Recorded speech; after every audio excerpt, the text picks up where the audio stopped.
Rais Syura PBNU Gus Baha bin Nyai Yuhanid binti Nyai Fatimah binti Nyai Hafsah binti Kiai Maksum bin Kiai Soleh bin Asnawi Sepuh binti Nyai Mujiroh binti Nyai Ulfiah binti Mbah Mutamakin bin Sumonegoro bin Sumoningrat bin Hadi Wijaya alias Joko Tingkir bin Sunan Pengging bin Pamundayan bin Brawijaya V.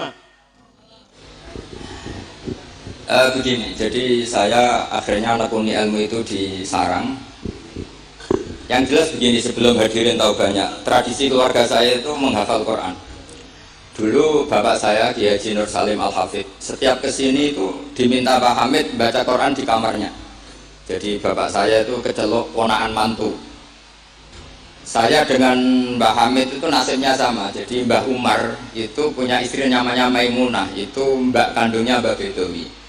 Sama seperti Mas Arwani, semua yang di sini itu keluarga semua, keluarga Lasem. Tapi ke sini tidak penjajah karena Mbak Kuseri ya sudah di sini. Tidak kok terjun bebas, tidak ada yang bawa gitu. Saya teruskan, nah, cita-cita kecil saya itu ingin jadi wali. Lama-lama kok syaratnya itu repot tuh. Karena idola saya itu Pak Hamid Pasuruan kebetulan wali yang jalur sulit. Kalau wali jalur jadab itu gampang, ibu-ibu rada aneh-aneh itu clear sudah. Itu lebih gampang. Itu. Tapi Mbah Hamid ini kan ma'ruf bil ilmi karena beliau pernah ngaji di Mbah Khalil Harun di Kasingan. Tapi gak lama, yang paling lama di Mbah Dimyati Termas. Beliau lama sekali ngaji di Mbah Dimyati Termas, bareng Wali Maksum, bareng Mbah saya, Mbah Sidik, terus bareng banyak. Kita tahu Mbah Dimyati Termas adalah adik kandung Kiai Mahfud Atur Musi. Kiai Mahfud bin Abdullah bin Abdul Manan. Abdul Manan ini adalah awaluman lazama min ahli Jawa, mulazamah di Sayyid Az-Zabidi, Sahibul Ithaf, yang mengarang kitab Ithafus Sadat Al-Muttaqin. Itu murid mulazimnya itu orang Jawa, namanya Abdul Manan. Beliau punya anak namanya Abdullah, punya anak Mbah Mahfud, yang pada akhirnya jadi gurunya Mbah Hasyim Jawa Asy'ari. Mbah Mahfud ketika di Jawa, memang cerita wali itu syaratnya harus cerita grup. Ada grup WA wali itu ada, mulai dulu kan. Jadi wali itu syaratnya harus punya grup. Karena untuk legalitas wali itu harus disahkan wali. Gak boleh wali diangkat Menteri Agama gitu. Gak boleh gitu. Kata beliau gak boleh wali diangkat Menteri Agama. Yang angkat harus ketua wali. Ini Gus seneng kalau gak boleh. Jadi harus punya grup. Kenapa harus punya grup? Karena syarat kebenaran itu harus disepakati, harus konsensus bena ahli hak. Kalau NU menamakan ahwa ahlul hali wal aqdi. Kenapa demikian? Ada standarnya. Dulu Kiai Hamid itu ma'ruf ngaji badim itu malah kitab Jamul Jami', kitab paling ruwet. Makanya alhamdulillah nggak banyak peminatnya. Karena sesuatu yang ruwet nggak perlu diteruskan. Jamul Jami' itu kitab yang saya dulu pernah ngaji Mbah Mun, abahnya Gus Sufur itu khatam. Itu ngaji itu lama sekali karena memang nggak bisa cepet-cepet, karena memang harus mikir. Setelah saya ngaji Jamul Jami', ngaji Lubil Usul, karena Kiai Mahfud itu al-usuli. Nah ini kaitannya dengan kewalian Pak Hamid. Nanti kamu bisa daftar lewat jalur ini, jalur saya ini nanti. Kitab Usul Fiqh adalah sebetulnya kitab yang memudahkan kita jadi wali, meskipun pelajarannya susahnya minta ampun. Kenapa demikian? Karena usul fikih itu yang memberi ruang bahwa qutbu hadzal adalah al-istildad bil mubahat. Pada akhirnya poros utama agama ini adalah orang-orang soleh itu nikmati ma'abahahu, sesuatu yang dibolehkan Allah Subhanahu wa taala. Saya dulu ya janggal, Mbah Mun itu kalau ketemu bapak saya itu ya guyon terus. Kiai Hamid di Lasem sama Singat kalau ketemu keluarganya sering guyon di ruang tengah itu di Pondok Fakhriyah. karena mbah saya itu sepupu beliau. Dulu saya janggal sampai mondok sarang, ya semua ulama kalau ketemu pasti guyon. Ternyata apa? Memang menurut pandangan usul fikih, hukum mubah itu tidak ada. Kenapa tidak ada? Karena mubah itu maknanya bisa dilakukan, bisa ditinggalkan. Padahal dengan melakukan mubah, seseorang pasti meninggalkan keharaman. Wa tarkul haram wajib, padahal meninggalkan barang haram itu wajib. Makanya rata-rata pondok-pondok salaf itu jarang santrinya diharamkan rokok, ngopi. Karena kalau kangkang itu ngopi, terus rokokan, dangak-dangak, itu artinya kan nikmati suasana pondok. Kayak apa kalau itu di bar, itu, di kafe. Jadi itu bukan ngopi, itu tarkul haram. Nah, ini saya mohon yang kangkang kecil-kecil jadi wali lewat itu saja. Sehingga tidur itu ya wajib, karena dengan tidur kamu tidak bisa maling, tidak bisa dugem, tidak bisa ke kafe, tidak bisa di perapatan lihat wanita-wanita cantik. Jadi wan naumu ibaratun antar kilmaasi. Itu cara pandang usul fikih. Sehingga dengan cara pandang seperti ini Allah ngendikan wa min ayatihi manamukum billaili wan nahar. Termasuk ayatnya Allah adalah kamu tidur baik malam maupun siang dan baik subuh. Jadi cara pandang adalah al-manam itu tarkul ma'asi. Sehingga orang-orang usul fikih, makanya ketika Mbah Hamid terkenal wali, kemudian setelah saya besar tahu bahwa orang alim sampai bisa menerjemahkan menadumkan sulam taufik macam-macam lah. Yang saya kenang adalah saya ini itu saat matur Mbah Idris itu pernah wali saya. Saya ini apal diba, apal berjanji, apal burda. Itu juga karena bahasa kandung namanya Mbak Fatimah. Cung, Pak Hamid itu jadi wali, itu merubah apal burda, apal diba. Karena saya masih ingin jadi wali, saya hafalkan. Akhirnya saya hafal. Saya tidak tahu ini kalau Gus Aziz ini hafal apa enggak. Padahal saatnya mantunya Roh Islam harus hafal Gus ini kan. Jadi saya ini akhirnya saya hafal, sampai sekarang hafal. Tapi tidak untuk pidato, ya hafal saja. Kalau Pak Said Akil sirat hafal terus ngendikan terus kalau pidato. Katanya kalau nggak hafal nggak NU katanya. Begini, saya ini termasuk pengagum wali-wali alim.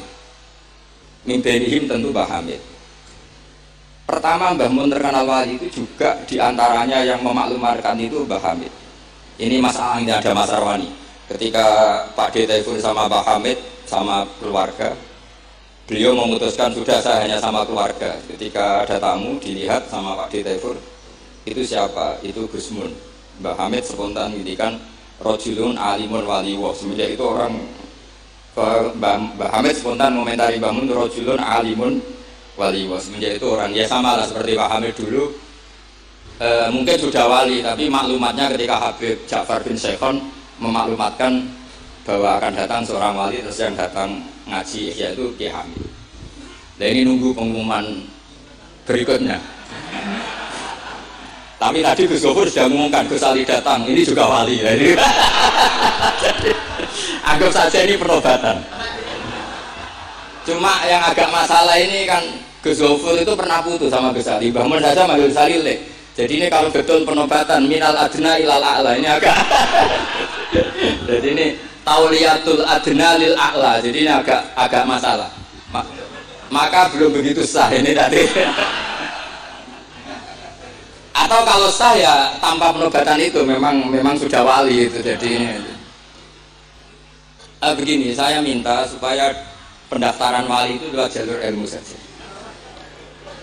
Saya punya sekian cara untuk Anda menjadi wali dekat Allah, maksudnya wali itu dekat Allah. Tentu tidak akan sekali Mbah Hamid, sudah itu tidak sopan. Ingin sekali Mbah Hamid itu tidak sopan.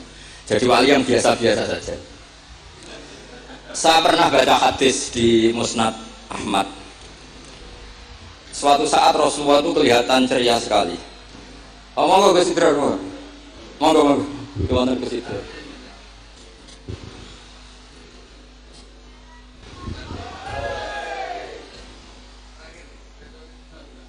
Monggo, saya teruskan. Saya itu punya tradisi kalau ngaji itu tak takriri, termasuk ihya. Itu juga karena saya dengar kabar setelah Pak Hamid ditermas, kitab yang beliau ji dengan Habib Ja'far bin Syekhon itu Ihya. Tentu ngajinya Pak Hamid jangan bayangkan kayak kangkang dia ini maknani terus nulis itu buatan, ini sudah muqabalah apa? Sudah perbandingan, bukan ngaji istifadah enggak. Begini, yang memudahkan kita jadi wali adalah logika kita atau pikiran kita atau mindset kita itu ngikuti apa yang pernah digariskan Rasulullah SAW. Dan Anda jika melakukan itu pasti wali. Kenapa demikian? Karena begini teks hadisnya. Suatu saat Nabi itu kelihatan senang sekali, terus beliau ngendikan, ini ada di Musnad Ahmad. Absyiru ma'asyiral muslimin, inna wa ta'ala qad fataha lakum baban minas sama. Yaqulu absyiru ma'asyiral muslimin. Wahai orang-orang Islam, kamu harus senang. Karena inna wa ta'ala yubahi bikum al-malaika, Allah membanggakan kalian kepada para malaikat. Kira-kira orang dibanggakan Allah itu wali apa enggak? Wali, yaitu bahwa hadhil ummah, kata Allah, umat ini, umatnya Rasulullah SAW itu berstatus addu faridotan wantadzoru ukhra. Umatnya Nabi adalah umat yang sudah melakukan subuh terus nunggu datangnya zuhur, setelah zuhur dilakukan nunggu datangnya asar. Maka ketika Rasulullah SAW memuji hadhil ummah, ini jalur wali lewat ilmu, itu umat ini distatuskan oleh Rasulullah itu apa? Fal mu'min baina hasanatin. Orang mukmin itu selalu diantara dua kebaikan. Hasanatin qad qadaha wa hasanatin yantadhiruha. Selalu dalam kebaikan yang sudah dilakukan, kayak tadi kita sholat subuh, kemudian kita menunggu sholat zuhur. Sehingga setiap saat kita mati, status kita adalah penunggu kebaikan. Jadi ini penting saya utarakan supaya orang mukmin selalu melakukan kebaikan dan menunggu akan melakukan kebaikan lagi. Sehingga safarnya begitu terus, perjalanannya begitu terus, dan itu bisa menjadi niat. Kemudian sebagian ulama ini dibabkan di bab niat. Kenapa orang di surga selamanya? Padahal amalnya berdurasi, amalnya terbatas. Misalnya kita masuk surga, amal kita paling banter kan 60 tahun, 80 tahun. Kenapa kita di surga abadal abad? Itu oleh ulama seperti Imam Suyuti dibabkan bab niat. Karena kita punya niat, punya komitmen. Lau isna abadal abad la amanna ya abadal abad. Lau syi'na abadal abad ya la sholaina abadal abad. Karena kita punya niat, andai kan kita hidup selamanya, kita akan iman selamanya. Andai kan kita hidup selamanya, kita akan sholat selamanya. Nah, kenapa orang kafir mu'adzab abadal abad, padahal dia kafirnya juga terbatas? Karena di hati mereka, kalau hidup terus ya akan begitu terus. Sehingga disebut itu dibabkan di bab apa nih? Niat. Nah, orang mukmin barokahnya ada istafet tadi, habis subuh ingin asar, zuhur ingin asar. Selalu perjalanannya dari estafet melakukan kebaikan menuju estafet kebaikan yang lain. Makanya orang mukmin kata Rasulullah SAW, fal mukmin bina hasanatin, yaitu hasanatin qad qadaha wa hasanatin yantadhiru. Sehingga saya mohon sekali kalau jenengan sedang melakukan kebaikan, harus langsung punya niat kebaikan yang lain, kebaikan yang lain. Maka saya tetap berharap suatu saat setelah Pak Hamid akan lahir wali baru, lahir wali. Ngenteni terus. Orang kudu kasil saiki ngenteni wae ben terus. Karena kalau kasil saiki malah ndak nganti ngenteni. Saya itu pernah kalah debat sama santri seumur-umur itu satu. Gus, dengan sama saya itu masuknya surga cepat saya. Kenapa? Kata Rasulullah, man salaka tariqan yaltamisu fihi ilman sahalallahu lahu tariqan ilal jannah. Itu yang masuk surga itu yang masih mencari-cari. Kalau jenengan sudah ketemu itu enggak masuk hadis itu. Wah, kurang ajar betul itu orang itu. Jadi itu syaratnya harus masih mencari. Kalau sudah ketemu itu tidak masuk hadis itu, karena sudah ada yaltamisu fihi ilman. Ini saya ijazahkan kepada Gus-Gus yang muda. Saya ijazahi Mbak Idris gak berani. Saya ijazahkan ini sama Gus Aziz. Mbak Hamid dulu masyhurnya itu, supaya orang-orang tua ini yaltamisu fihi ilman. Itu yang orang-orang sepuh itu kalau suan beliau disuruh ngapalkan Quran. Ada yang 2 tahun mati, 4 tahun mati. Sementing kata beliau, kata Pak Hamid sini, sementing gue nuju golek ilmu tuh. Termasuk Pak De Bukhari yang orang Lasem itu juga ngapalkan Quran. Ada yang 6 juz mati, 9 juz. Karena Pak Hamid ingin semua orang itu yaltamisu fihi ilman, bahwa dalam kehidupan ini mencari-cari apa? Ilmu. Meskipun beliau tahu secara teori nggak sampai umurnya. Makanya kalau suwun yang sepuh-sepuh ini juga terus daftar wali nanti, terus belajar. Tapi jangan buku yang menyesatkan. Nah, kenapa begitu? Karena ulama dulu itu ingin semua orang itu melakukan hasanatin qadqadoha wa hasanatin yang tadhiru. Tapi Rasulullah karena tahu kalau orang terlalu kepedean itu masalah. Terus Nabi juga ngendikan wal mu'min baina makhafaten. Orang mukmin dalam ketakutan dua. Yaitu baina ajalin qad madha la yadri ma wallahu qadin fihi, ma wallahu sani'un fihi. Wa baina ajalin qad baqiya la yadri ma wallahu qadin fihi. Itu betapa Rasulullah itu jami'ul kalim. Orang yang kalau ngendikan itu mudah difahami.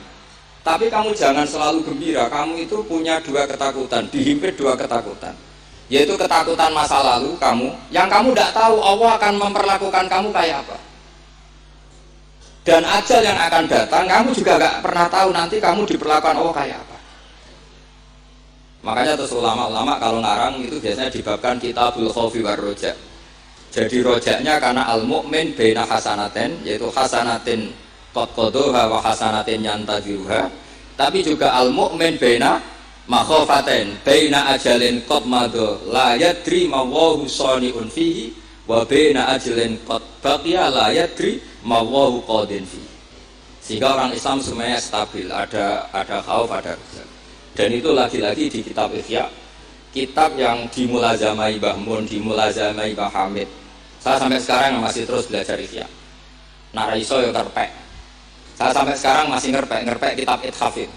Karena saya punya Ihya itu 4 kalau gak 5. Cetakan Toha Putra, DKI, Darul Hadis Al-Qahirah. Saya biasanya kalau kitab induk punya sampai 4 sampai 5. Gak tahu kalau ibu induk gak tahu itu punya, gak tahu saya. Pokoknya kalau kitab induk itu saya punya sampai 4. Karena sering salah cetak. Kenapa dulu sering salah cetak begini? Kalau seorang ulama ngarang ditubuhi muridnya. Imam Buaiti nulis, Imam Muzani nulis, Imam Robi nulis. Mungkin karena Imam Syafi'i ngendikan misalnya yas taswir, mungkin yang satu nulis pakai shin, yang satu nulis pakai so. Sehingga kitab kecil takrib itu ada wafiru sotin enggak ada. Nah, karena kalau sekarang kan enggak di komputer, kalau masternya sama ya sama. Terus kalau dulu enggak, wafi batin nusah enggak ada, wafiru sotin enggak ada, karena muridnya beda. Problemnya ya nanti kalau muridnya pas geloyor ya nggak karu-karuan. Makanya ada sanad, salah petik itu jadi mati. Ada santri yang nggak pati ngalim, kitabnya dia itu hayatun sauda dawaun min kulida. Jadi kelebihan titik. Akhirnya dia cari ular hitam, hayat mana ular, sauda itu hitam, dawaun min kulida, penyembuh dari segala penyakit.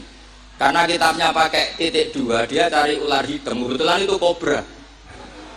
Ya dipatok mati. Ya sembuh betul, nggak sakit lagi. Ya. Ya dia kitabnya dia itu hayatun sauda. Padahal yang benar itu habbatun sauda. Jadi kalau salah titik itu risikonya seperti itu. Jadi habbatun sauda, kitabnya dia hayatun sauda. Nah berikutnya ini mungkin yang terakhir, ini trik jadi wali yang mintorikil ilm, seorang lagi mintorikil ilm.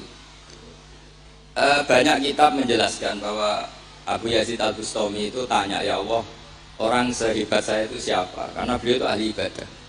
Sama Allah dijawab oleh Hatif ya tentu. Kamu tidak usah tanya caranya Allah jawab gimana. Tidak wali itu tetap nggak bisa. Jadi wali dulu nanti tahu sendiri. Ditunjukin temannya yang pikirnya itu loh, teman kamu yang tidur. Kenapa ya Allah? Ini orang sama saya khusnudon, tahu bahwa saya baik sekali, makanya ditinggal tidur. Kalau kamu ibadah terus, jadi ada gimana ya gitu sama saya. Jadi kamu jadi wali yang jalur itu aja, yang apa? Ya khusnudon itu. Sampai di Ihya itu ada makalah begini. Suatu saat zaman kalau sudah rusak, itu hatta yakuna ahsana a'malihim an-naum. Sehingga amal terbaik mereka itu tidur. Kenapa demikian? Saya pernah belajar juga sama bapak. Kalau bapak guyon tuh gini, kan di Hikam itu ada makalah gini. manusia itu siapa? Kata hikam, man kanat mahasinuhu masawiyah. Manusia itu orang yang kalau baik saja buruk, apalagi pas buruk. Jadi manusia itu man kanat mahasinuhu masawiyah. Fakih fala takunu masawihi masawiyah. Manusia itu orang pas baik saja buruk, apalagi pas buruk. Terus tak tanya Bapak, kalau niku Pak imam masjid sing istiqomah, ya apa istiqomah? Tapi ada kemungkinan yang rai kelas nak dimami wong liya. Sama sih. Imam masjid ning desa-desa itu istiqomah, kadang niatnya ben gak kena wong liya. Sehingga banyak alumni yang ngantri itu gak jadi imam karena sampai watuk, sampai pelo ora fase tetep mau diganti. Dalile sangat istiqomah. Tapi kita kan tidak tahu mereka tidak wong liya apa enggak kan tidak pernah tahu. Jadi manusia itu mangkanat mahasinuhu masawiyah fakih fala takun masawihi masawiyah. Nah begitu juga misalnya orang alim, saya ini kata orang banyak itu alim, baik kan? Tapi akhirnya nggak sopan, saya di atas Gus Zuhur, di atas Gus Ali kan nggak sopan. Makanya tak jamin ini nggak lama-lama, karena nggak sopan itu nggak boleh lama-lama gitu. Jadi orang itu apapun baiknya itu mesti ada sisi. Itu guyonannya orang-orang alim dulu itu sampai gitu. Man kanat mahasinuhu masawiyah fakih fala takunu masawihi masawiyah. Manusia itu orang yang saat baik saja ada buruknya, apalagi pas buruk. Coba kamu fikir itu bagus karena meringankan hisab. Tapi ono tangga lara ra iso nulung, ono wong macam-macam ra iso nulung. Padahal fikir itu bagus. Allahumma ahyini miskinan wa amitni miskinan. Engko sugih, ya apik iso nulung wong macam-macam. Tapi mesti ono sombonge ora tak tulung ra urip kono. Terus sampean takok, "Lah carane piye, Gus?" Ngaku ora gurumu kok takon. Tapi ini mau cerita. Jadi saya tolong siapapun yang jadi wali itu pikirannya harus niru ulama-ulama dulu. Ini yang terakhir Bapak dapat ijazah dari Pak Hamid itu gini, kalau mau ngaji atau baca apa, ya Allah saya niat kayak niatnya Syekh Abdul Qadir apa? Al-Jilani. Itu masyhur itu saya Pak Hamid. Karena kalau kita yang niat itu potensi salah, maka numpang niatnya Syekh Abdul Qadir Jilani. Setelah saya ngaji di sarang sama Mbah Mun, ternyata pola-pola itu dipakai. Daripada minta keliru, mendingan Allahumma inni as'aluka ma as'alaka bi abduka nabiyuka Muhammad wa asta'idzu bika masta'adza min habibika nabiyuka Muhammad. Karena sekali doa itu keliru, itu masalah. Di hikam itu ada cerita lucu itu masyhur. Ada seorang wali tapi hamal, tukang mangkul barang di Med. Karena dia seorang wali, setelah dapat makan satu piring cukup pulang deh. Karena dia tidak ingin kaya. Setelah itu ibadah. Lama-lama matur, ya Allah saya ini seorang wali, konsentrasi saya hanya ibadah, ngapain harus kerja jadi hamal, tukang manut. Mbok kasih rezeki yang tanpa saya kerja. Singkat cerita sama Allah ditegur, dicurigai maling, terus dipenjara. Di penjara tiap pagi dapat makan, sore dapat makan.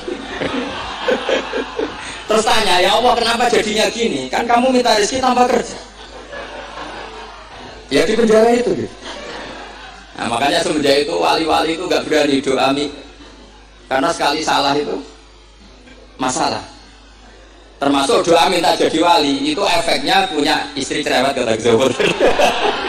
Karena itu satu paket kan. Jadi wali tadi saya bikin 3 tip, Zuhur juga tipnya lebih keras lagi. Syaratnya harus punya istri apa tadi? Cerewet. Ya wassalamualaikum warahmatullahi wabarakatuh.